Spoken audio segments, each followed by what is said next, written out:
آپ نے اچھے سے وضو کر لینا ہے، اور اس کے بعد سب سے پہلے آپ نے اپنی نیت خالص کر لینی ہے، اور یقین کر لینا ہے کہ آپ نے اللہ تعالیٰ سے جو بھی مانگنا ہے نا تو وہ اللہ تعالیٰ نے آپ کو عطا کرنا ہے، کیونکہ میری بات یاد رکھیے گا کہ دینے والی ذات اللہ تعالیٰ کی ہوتی ہے۔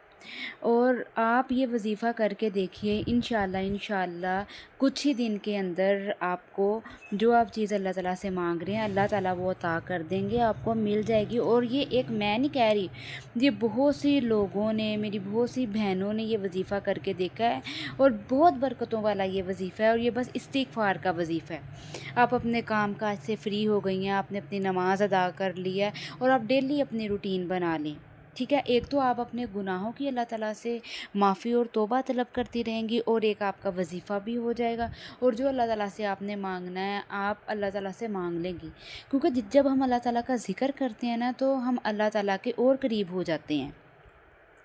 ذکر کرنے سے ہم اللہ تعالیٰ کے اور قریب ہو جاتے ہیں، کیونکہ جب ہم اللہ تعالیٰ کا ذکر کرتے ہیں نا تو وہ اللہ تعالیٰ ہمارے دل میں برکت اور سکینت، اور اللہ تعالیٰ کو اپنے بندوں کا اللہ کے لیے ذکر کرنا، اللہ سے معافی مانگنا، توبہ اور استغفار کرنا بہت پسند ہے۔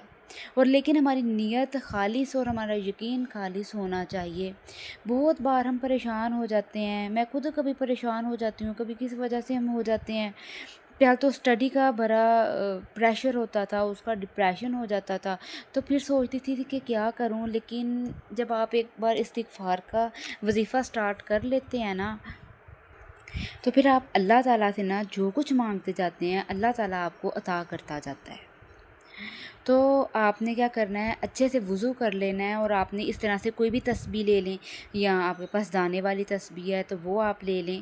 تو آپ نے اس کی ڈیلی 2 تسبیحاں کرنی ہیں، ٹھیک ہے، 2 یا 3 تسبیحاں اگر کر سکتے ہیں تو 3 تسبیحاں بھی کر لیں، ٹھیک ہے، لیکن نیت خالص ہو، اور پورا آپ نے اچھے سے ادائیگی کرنی ہے، اور اول و آخر درود پاک پڑھ لیں، 3 بار پڑھ لیں، 11 بار پڑھ لیں، اور آپ نے 200 بار یا 313 بار اس کی ذکر کر لینا ہے، استغفار اللہ تعالیٰ سے کر لینا ہے۔ اور جو نیت کے لیے آپ نے کرنا ہے نا تو آپ نے وہ اپنے دل میں سوچ لینا ہے، ٹھیک ہے۔ اور اس کے ساتھ ساتھ نا میری بہنوں یاد رکھو کہ ہم کوئی بھی وظیفہ کریں، وظیفہ 100% عمل اس ٹائم کرتا ہے جب ہم 5 وقت نماز پابندی کے ساتھ ادا کرتے ہیں۔ یہ وظیفہ بہت بیسٹ ہے، یہ برکت کے لیے، رزق کے لیے، سکون کے لیے، آپ نے گھر لینی ہے، گاڑی لینی ہے، رزق لینا ہے، پیسہ لینا ہے، اللہ تعالیٰ سے اولاد چاہیے، کچھ بھی چاہیے نا ہم اللہ سے مانگتے تو وہ اللہ کہتا ہے میرے بندے میرے سے مانگے میں ان کو دوں۔ اللہ کے پاس ساری چیزیں اللہ نے کس کے لیے بنائی ہیں؟ دیکھیں نا، سوچیں، آپ ہمارے لیے بنائی ہیں نا۔ اللہ نے اپنے اتنے پیارے نبی کو بھیجا ہمارے پاس، تو دیکھیں اللہ کو کتنی محبت ہوگی ہم سے، پھر ہی بھیجا ہے نا۔ تو وہ تو ہم کبھی مایوس ہو جاتے ہیں، ہم ہی دور جاتے ہیں، اللہ دور نہیں جاتا۔ حدیث میں آتا ہے کہ ایک اگر بندہ میری طرف ایک بالشت آتا ہے نا، ایک بالشت اتنا ایک، تو میں اس کی طرف ایک ہاتھ آتا ہوں، اور اگر میری طرف ایک وہ ہاتھ آتا ہے نا تو اللہ تعالیٰ فرماتے ہیں میں اس کی طرف چلتا ہوا آتا ہوں، اگر وہ میری طرف چلتا ہوا آتا ہے نا تو میں اس کی طرف دوڑتا ہوا آتا ہوں۔ تو دیکھیں میرے اللہ کی شان، یہ کیسی پیاری حدیث ہے، اللہ تعالیٰ اس میں فرماتے ہیں ایسے۔ تو ہم بھی کمزور ہو جاتے ہیں، ہمیں اپنے اللہ پہ یقین رکھنا چاہیے، ہمیں اللہ سے مانگنا آنا چاہیے۔ اب کیوں کسی بات سے بھی پریشان ہوتے ہیں، اپنے کچھ بھی لینا ہے، مانگنا ہے، اللہ سے مانگیے، اللہ تعالیٰ فرماتے ہیں میرا بندہ میرے سے مانگے میں اس کو دوں۔ تو کس نے دینا ہے، ہم نے کچھ بھی مانگنا ہے اللہ نے دینا ہے نا، اللہ کے علاوہ کوئی کچھ دے سکتا ہے؟ کوئی بھی نہیں کچھ بھی دے سکتا۔ ایک مچھر کا کوئی پر بھی اللہ کی اجازت کے بغیر نہیں بنا سکتا، اور ایک مچھر جیسے اڑتا ہے تو اللہ تعالیٰ قرآن میں فرماتے ہیں کہ اگر آپ میں اتنی طاقت ہے نا تو ایک مچھر بنا کے لے آئیے، ٹھیک ہے۔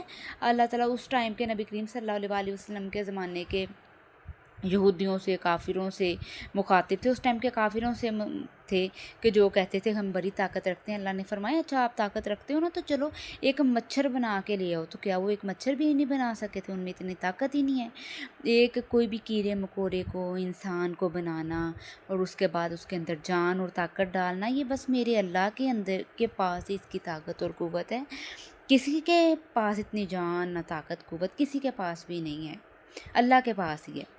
ٹھیک ہے. اور اس کے بعد جتنے بھی آپ نے وظیفے کرنے ہیں. لیکن میری بہنوں جب ہم اللہ کے لیے 5 وقت نماز کے لیے ٹائم نکالتے ہیں نا, وضو کر کے آتے ہیں, تو اس ٹائم آپ دیکھیے گا یہ دنیا کے کام نہیں ختم ہونے. آپ کہتے ہیں گھروں کی صفائیاں, کھانے پینے, یہ جو پیٹ بنایا ہے اس نے مانگنا ہے کھانے کے لیے. کب تک اس کو آپ بھرنے میں لگی رہو گی؟ صفائیوں میں گندگی, دنیا ہے گند بھی پڑتا ہے. ٹھیک ہے, ہم خود مٹی سے اللہ نے ہمیں پیدا کیا, کیسا گند کا ڈھیر ہے ہم, دنیا بھی گندی ہے. تب کتنا اس کو صاف کر لو گی؟ تو بہتر ہے نا ہم اپنی روح کے لیے, خود کے لیے کچھ کریں, ہم نماز پڑھیں. اس کا ہمارے والدین کو بھی اجر و ثواب جائے. ٹھیک ہے, ہمارے والدین کا بھی ہم پہ حق ہے کہ ہم نماز ادا کریں, 5 وقت کی نماز ادا کریں. اور وضو کر لیں. آپ نماز کے لیے آپ ٹائم نکالنے لگ جائیں. اچھا میری بات یاد رکھیے گا میری بہنوں, آپ نماز کے لیے جب ٹائم نکالنے لگ جائیں گی نا, تو اللہ تعالیٰ نا آپ کے سارے کام سنوارنے لگ جائیں گے. ٹھیک ہے, 5 وقت نماز کی پابندی کر لیں, قرآن پاک کی تلاوت کے لیے ٹائم نکال لیں, اپنے دلوں کو صاف کر لیں, اور یہ استغفار کا وظیفہ لازم پکڑ لیں. ٹھیک ہے, 3 تسبیحاں کر لیں, نہیں کر سکتے 2 کر لیں, اور نہیں کر سکتے چلیں 1 تسبیح کر لیں. کیا ہے, استغفر اللہ پڑھ لیں. یا بہت بیسٹ میں آپ کو بتاؤں, آپ یہ پڑھیں, استغفر اللہ الذی لا الہ الا هو الحی القیوم واتوب الیہ. بہت اچھی تسبیح ہے, بڑی مزے کی تسبیح ہے, بڑا دل کو سکون دیتی ہے. اور پریشان نہ ہوا کرے کسی بات پہ بھی. رزق دینا ہے کس نے دینا ہے؟ بندے دے سکتے ہیں, یہ انسان دے سکتے ہیں, یہ یوٹیوب نے ہمیں دینا ہے. اللہ نے اگر ہمیں لکھا ہے نا, ہمیں کہیں نہ کہیں سے ضرور مل جانا ہے. ٹھیک ہے, کسی نے بھی کوئی یوٹیوب چینل بنا لیا, میں نے ہی بنا لیا, یوٹیوب سے میں اس ٹائم میں رزق ملنا ہے. اگر اللہ نے لکھا ہے, اللہ نے لکھا تو بے شمار مل جانا ہے, اور ضرور ملے گا انشاءاللہ. اللہ پہ یقین رکھیں. دینے والی ذات اللہ کی ہے, وسیلے بنانے والی ذات اللہ تعالیٰ کی ہے. خوش رہا کریں, پریشان نہ ہوا کریں. اور اپنی بہن کو بھی دعاؤں میں یاد رکھیے گا. کوئی نہ کوئی پریشانی آ جاتی ہے, اللہ اس کو دور کرنے والا ہے. اللہ سے معافی مانگیں, اللہ سے توبہ کریں, اللہ کے سامنے روئیں. کوئی بھی چھوٹی سی پریشانی ہے, بہت بڑی پریشانی ہے, اللہ کے سامنے جائیں. لوگوں کے سامنے رونا, لوگوں کو بتانا چھوڑ دیں. جس دن آپ نے لوگوں کو بتانا چھوڑ دیا نا, میری بات یاد رکھیں, اس دن آپ کو سکون مل جانا ہے. کیونکہ آپ ایک بات لوگوں کو بتاتے ہیں نا, کس کو بھی, تو وہ بات کو نا آپ کو پریشان کرتے ہیں, آگے کی آگے بتاتے ہیں. آپ اللہ سے شیئر کرنا سٹارٹ کرتے ہیں. اب بتائیں مجھے کون میری بہن ایسے کرے گی؟ کمنٹ میں مجھے ضرور یس لکھنا ہے, تاکہ مجھے بھی پتہ چلے کہ جو آج میں نے یوٹیوب پہ ویڈیو بنا کے یہ پوسٹ کی ہے, اس کا کوئی مجھے فائدہ ہوا ہے. ٹھیک ہے, باقی یوٹیوب پہ تو ویڈیو بنا ہی رہی ہوں, کیا ویوز آ جاتے ہیں. یہ اللہ کی رضا کے لیے بنائی ہے, کسی تک پہنچ جائے, اس کو سکون مل جائے, اور وہ کوئی اچھا کام کر لے. اور اپنی دعاؤں میں یاد رکھیے گا, اور اپنی بہن کو ضرور بتائیے گا کہ میں آپ کے ساتھ کیسی کیسی ویڈیو شیئر کروں, اور کمنٹ میں بھی ضرور بتائیے گا. چینل کو سبسکرائب کر دیجیے گا. اللہ حافظ.